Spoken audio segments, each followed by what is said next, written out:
How to fix iMessage activation error.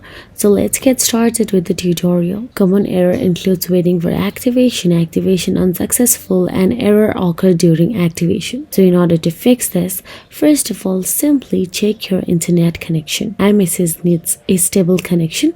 So all you have to do is drag down the control center from the top right corner of your screen and simply try switching between Wi-Fi and mobile data if needed. Also, you can restart your router. Once done so, go to the Settings app from your home screen. Once inside the Settings app, scroll down till the bottom and tap on the Apps. Inside Apps, scroll and look for the Messages and tap on it. Inside Messages, all you have to do is toggle off the iMessage and toggle it on again. Wait for 10 seconds and toggle it on. Then go back and tap on the General.